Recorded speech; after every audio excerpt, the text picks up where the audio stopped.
రాష్ట్ర ప్రభుత్వ ఆధ్వర్యంలో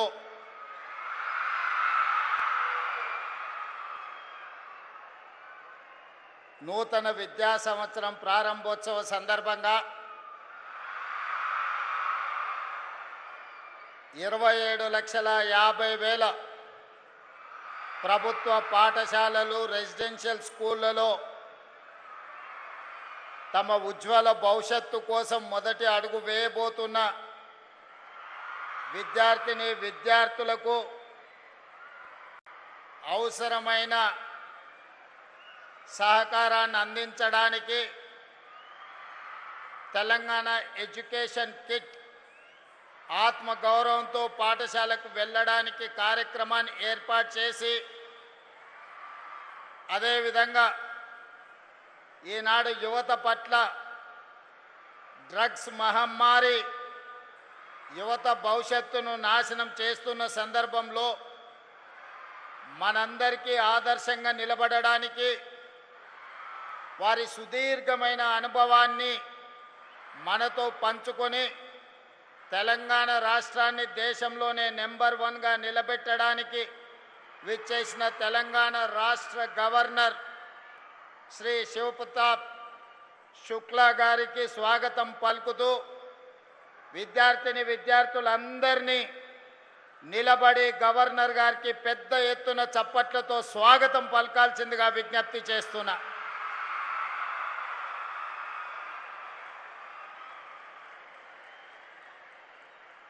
గవర్నర్ గారితో పాటు ఈ కార్యక్రమంలో ఉప ముఖ్యమంత్రి వర్యులు మిత్రులు బట్టి విక్రమార్క గారు, సీనియర్ సహచర మంత్రివర్గ సభ్యులు శ్రీధర్ బాబు గారు,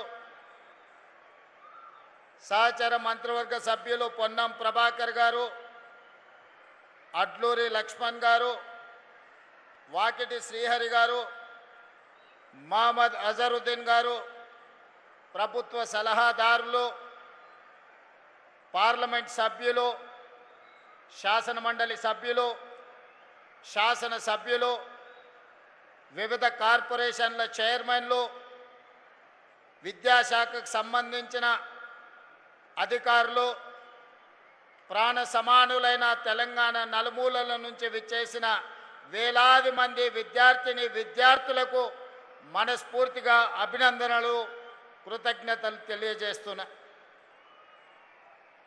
మిత్రులారా, తెలంగాణ రాష్ట్రం దేశంలో ఉన్న మిగతా రాష్ట్రాలలాగా భాషా ప్రయుక్త రాష్ట్రంగానో పరిపాలన సౌలభ్యం కోసం ఏర్పడిన రాష్ట్రం కాదు.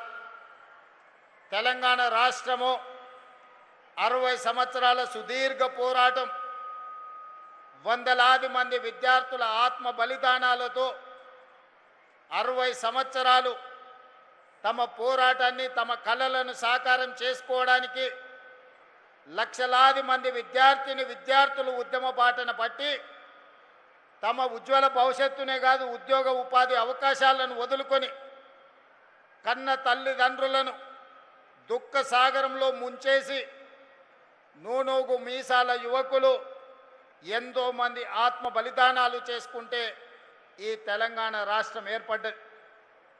ఆనాడు ఆత్మ బలిదానాలలో ముందు వరుసలో ఉన్న శ్రీకాంతాచారి కావచ్చు, ఈశాన్ రెడ్డి కావచ్చు, కానిస్టేబుల్ కిష్టయ్య కావచ్చు, సురేష్ నాయక్ కావచ్చు, ఈ రకంగా నేను చెప్పుకుంటూ వెళ్తే వందలాది మంది విద్యార్థులు ఆత్మ బలిదానాలు చేసుకుంటే ఈ రాష్ట్రం ఏర్పడ్డది.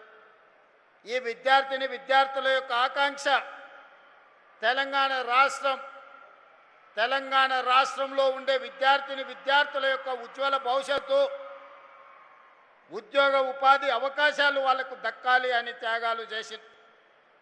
ఆనాటి ఉద్యమంలో ముందు భాగాన నిలబడి పొలిటికల్ జేఏసీ చైర్మన్గా ఉన్న ప్రొఫెసర్ కోదండరామ్ గారు, తొలి ఉద్యమం మలి ఉద్యమ సజీవ సాక్షి పెద్దలు కేశవరావు గారు, పార్లమెంటులో పెప్పర్ స్ప్రేలను తట్టుకొని నిలబడి తెలంగాణ బిల్లు ఆమోదానికి సంపూర్ణంగా సహకరించిన పొన్నం ప్రభాకర్ గారు ఈ వేదిక మీద ఉన్నారు. మిత్రులారా, ప్రభుత్వ ఉద్యోగమన్నా ప్రభుత్వ పాఠశాలలో ఈనాడు విద్యార్థులు చదువుకుంటున్నారంటే ఇది ఒక అవకాశమో లేకపోతే ఇది ఒక ఉద్యోగం కోసం చేస్తున్న ప్రయత్నం కాదు. ఇది ఒక గొప్ప భావోద్వేగం. ఈ భావోద్వేగము తెలంగాణ 4 కోట్ల ప్రజలతో ముడివేసుకున్న బంధం. ఈ భావోద్వేగాన్ని, ఈ తెలంగాణ రాష్ట్రం యొక్క అభివృద్ధి, ఈ దేశ భవిష్యత్తు తరగతి గదుల్లోనే ఉన్నది. ఈ తరగతి గదులను పునరుద్ధరించాలి.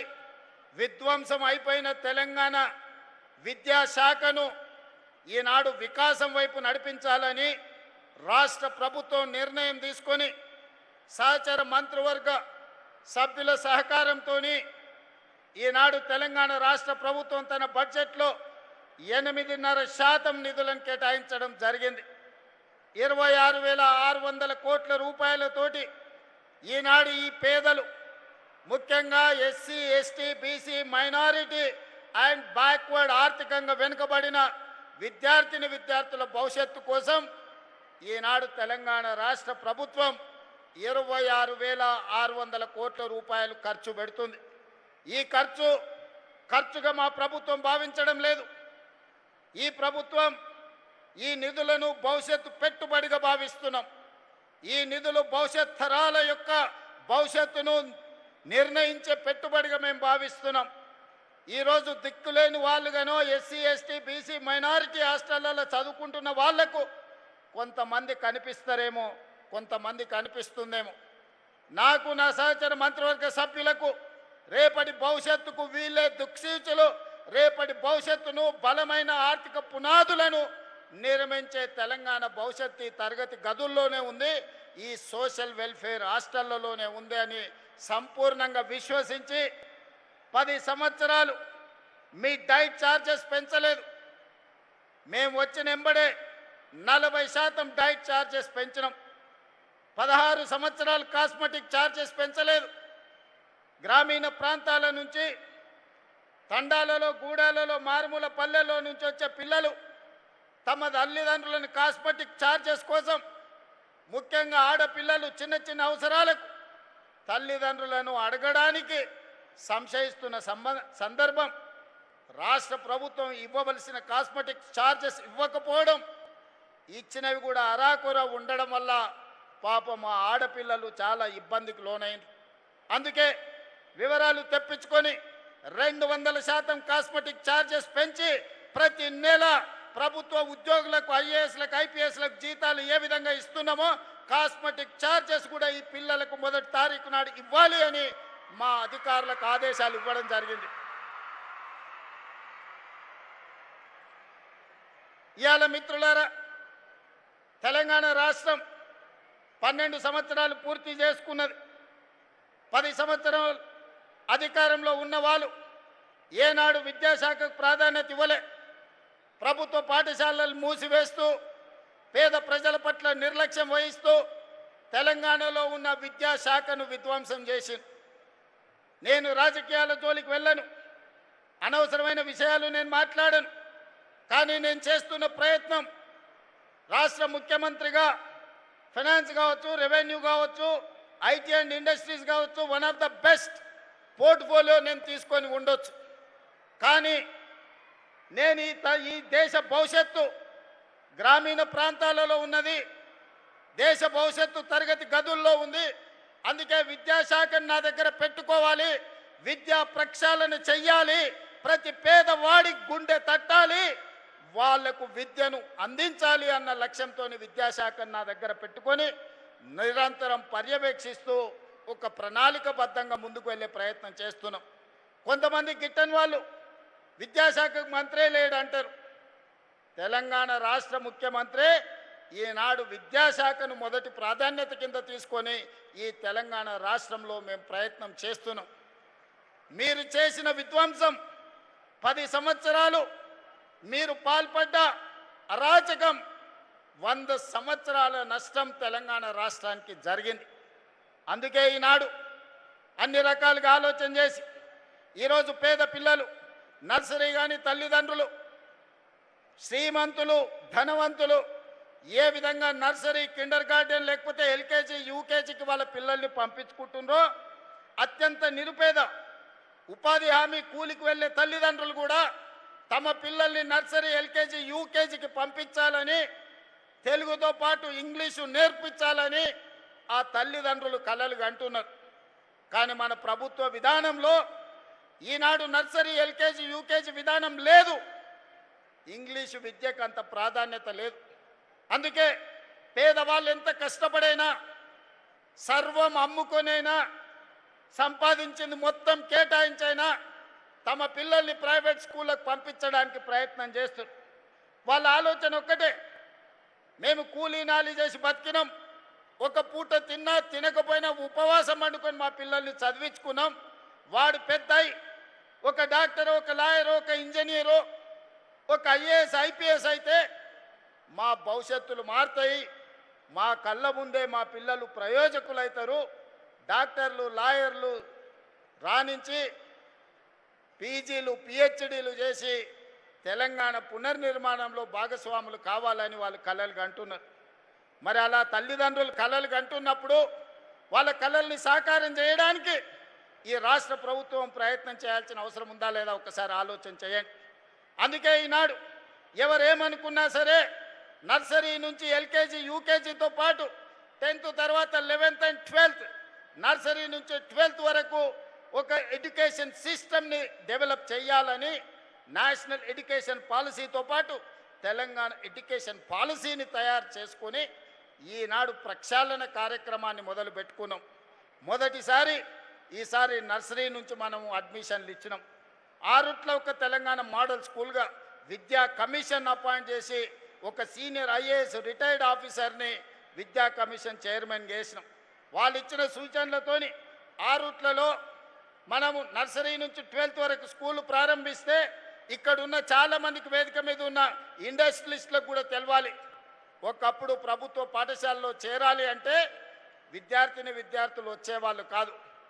ఆరుట్లలో 1814 మంది పిల్లలకు అడ్మిషన్లు ఇచ్చిన తర్వాత ఇంకా 1500 అప్లికేషన్స్ ఎక్స్ట్రా వచ్చినాయి. వాళ్ళు బయట నో అడ్మిషన్ అని బోర్డు పెట్టినరు. ఇది మా నిబద్ధతకు, మా పాఠశాల ఉపాధ్యాయుల యొక్క పనితనానికి గుర్తింపు.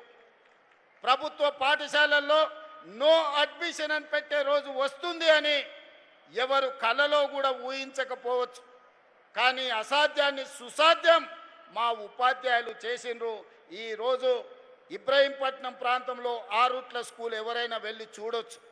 నేనే స్వయంగా వెళ్ళి ఆ విద్యార్థులతో బ్రేక్ఫాస్ట్ చేయడమే కాకుండా అందరిని వాళ్ళని కలిసి వచ్చిన. ఇవాళ ప్రతి తెలంగాణ నియోజకవర్గానికి ఒక తెలంగాణ పబ్లిక్ స్కూల్ అందించినాం. ఇదే కాదు, ఈనాటి ప్రభుత్వం కుల వ్యవస్థను నిర్మించాలని, కుల వ్యవస్థ నిర్మూలన ద్వారానే సమాజంలో అసమానతలను తొలగించాలని ఒకనాడు ఎస్సీలు వేరు, ఎస్టీలు వేరు, బీసీలు వేరు, మైనారిటీలు వేరు, అదర్ కాస్ట్లకి డిఫరెంట్ హాస్టల్స్ ఉంటే, రెసిడెన్షియల్ స్కూల్స్ ఉంటే ఈనాడు young India integrated residential schools SC ST BC minority and others 2500 మంది స్టూడెంట్స్తోని 25 ఎకరాలలో ఒక కార్పొరేట్ లెవెల్ ఒక క్యాంపస్ నిర్మించి ఈనాడు విద్యను అందించడానికి ముందుకెళ్తున్నాం. నెక్స్ట్ అకాడమిక్ ఇయర్ మీరందరూ చూడబోతున్నారు 119 young India integrated residential schools దేశానికి రోల్ మోడల్గా తీర్చిదిద్దే బాధ్యత ఈ ప్రభుత్వం తీసుకున్నది. అదేవిధంగా క్రీడలు చూడడమే కానీ ఆడడం మనం మర్చిపోయినాం. ఒలింపిక్స్ వచ్చినప్పుడు మన దేశం ఎక్కడుందని ఎత్తుక్కుంటే పైనుంచి చూడాల్సిన పని లేదు, కింది నుంచి చూస్తే మొదటి స్థానమో రెండో స్థానంలో ఉంటుంది కింది నుంచి లెక్క పెడితే. నేను అడగదలుచుకున్న ఈనాడు ఇక్కడికి వచ్చిన విద్యార్థులను, వేదిక మీద ఉన్న మా కార్పొరేట్ మిత్రులను, 140 కోట్ల జనాభా ఉన్న భారతదేశం ఒలింపిక్స్లో ఒక గోల్డ్ మెడల్ తేలేకపోతుంది ఇన్ని దశాబ్దాలైనా. ఆ మధ్య నేను సౌత్ కొరియా పర్యటించిన, సౌత్ కొరియన్ స్పోర్ట్స్ యూనివర్సిటీకి వెళ్ళిన. 30 ఎకరాలలో ఉంది ఆ స్టేడియం. ఈ ఎల్బీ స్టేడియం కంటే కొంచెం పెద్దగా ఉంది వాళ్ళ university, south Korean sports university. ఒక అమ్మాయి వచ్చి నాకు స్వాగతం పలికింది బొకే ఇచ్చి. నేను ఆ అమ్మాయి ఆ స్కూల్ వచ్చిన స్టూడెంట్ ఏమో అనుకున్నా. తర్వాత నాకు ఇంట్రడ్యూస్ చేస్తే ఆ అమ్మాయి ఒలింపిక్స్లో 2 గోల్డ్ మెడల్స్ తీసుకొచ్చింది ఆర్చరీలో.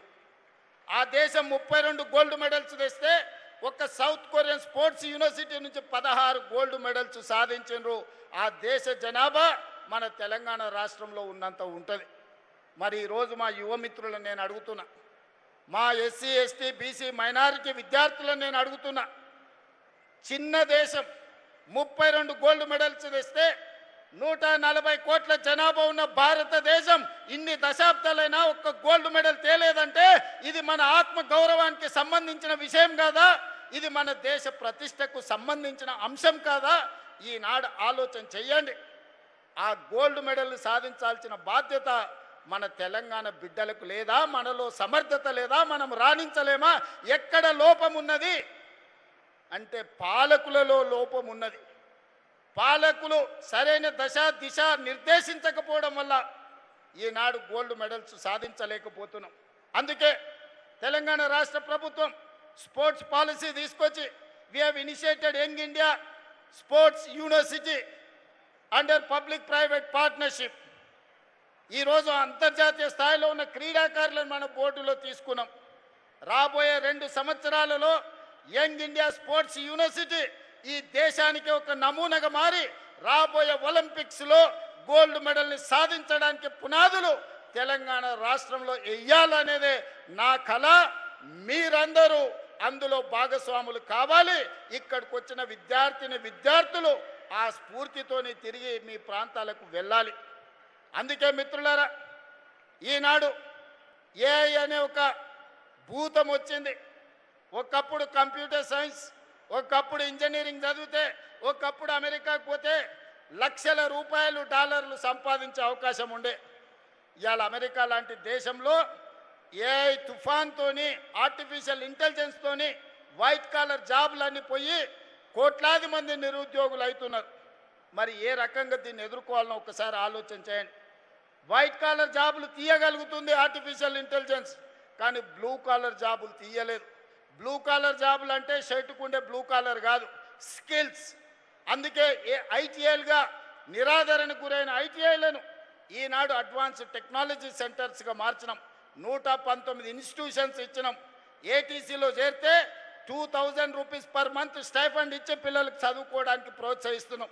ఈనాడు పాలిటెక్నిక్ కాలేజీలను అప్గ్రేడ్ చేసినాం. స్కిల్స్ యూనివర్సిటీ తీసుకొచ్చినాం, యంగ్ ఇండియా స్కిల్స్ యూనివర్సిటీ. ఈరోజు వృత్తి నైపుణ్యం, శిక్షణ నైపుణ్యం తీసుకుంటే, ఇంగ్లీష్ నేర్చుకుంటే యుఎస్ని వెళ్ళిన మనం.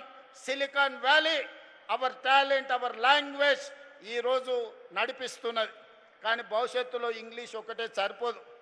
జర్మనీ లాంగ్వేజ్ నేర్చుకోవాలి, సౌత్ కొరియన్ లాంగ్వేజ్ నేర్చుకోవాలి, జపనీస్ లాంగ్వేజ్ నేర్చుకోవాలి. ఆ దేశాలలో కోట్లాది ఉద్యోగాలు ఖాళీలు ఉన్నాయి. రేపటి భవిష్యత్తులో మా పిల్లలు జర్మన్, జపాన్, సౌత్ కొరియాతో పోటీ పడాలి.